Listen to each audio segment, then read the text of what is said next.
حضرت غوث اعظم دستگیر رحمت اللہ علیہ فرماتے ہیں، میں نے نیکیوں کے تمام دفتر کھول کر دیکھے مگر مجھے اللہ تعالیٰ کی مخلوق کو کھلانا سب سے بڑی نیکی نظر آئی۔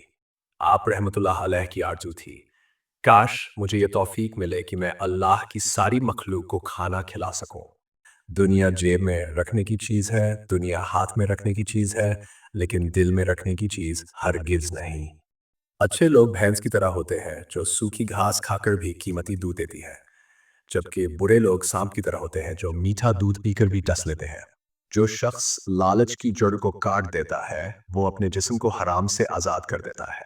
شرک صرف بتوں کی پوجا کا نام نہیں ہے، بلکہ یہ بھی شرک ہے کہ انسان اپنی خواہشات کی پیروی کرے اور اللہ تعالیٰ کی محبت کے سوا دنیا و مافیہا میں کسی اور شے کی محبت کو دل میں جگہ دے۔ اور یاد رکھو، خدا تعالیٰ کے سوا جو کچھ بھی ہے وہ خدا نہیں ہے۔ موت کو یاد رکھنا نفس کی ساری بیماریوں کی دوا ہے۔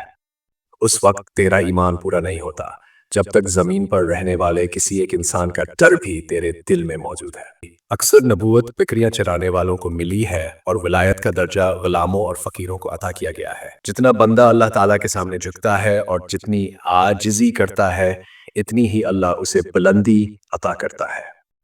اے بیٹے، اگر سینے کی کشادگی اور دل کی خوشی چاہتے ہو تو لوگ جو کچھ تم سے کہیں اسے سن لو، مگر ان کی باتوں پر توجہ نہ دو۔ کیا تم نہیں جانتے کہ یہ دنیا دار لوگ جب اپنے خالق ہی سے راضی نہیں تو تم سے کیسے راضی ہوں گے؟ اللہ کی راہ میں اس کو بھی دے جو مستحق ہے اور اس کو بھی دے جو مستحق نہیں، پھر اللہ تجھے وہ عطا کرے گا جس کا تو حقدار ہے اور وہ بھی بخشے گا جس کا تو ہرگز حقدار نہیں۔ خاصان خدا کی نظر جب کسی مردہ دل پر پڑتی ہے تو وہ اسے زندہ کر دیتے ہیں۔ گنہگار کو اپنی نصیحت سے نیکوکار اور بدبخت کو نیک بخت بنا دیتے ہیں۔ میری غفلت کی علامت اہل غفلت کے پاس بیٹھنا ہے۔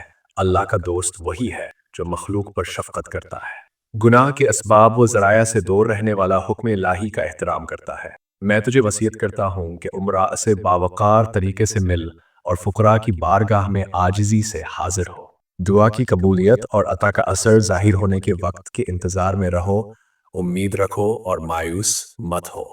جس نے اپنے آپ کو بلند مرتبہ سمجھ لیا، جان لو کہ اسے کوئی مرتبہ حاصل نہیں ہوا۔ احوال میں صدق یہ ہے کہ طبیعت انسانی ہمیشہ حالت حق پر قائم رہے، اگرچہ مومن کا خوف ہو یا دوست کا ناحق مطالبہ ہو۔ دولت کو ہاتھ کے قبضے میں رکھو، اسے دل پر قبضہ نہ کرنے دو۔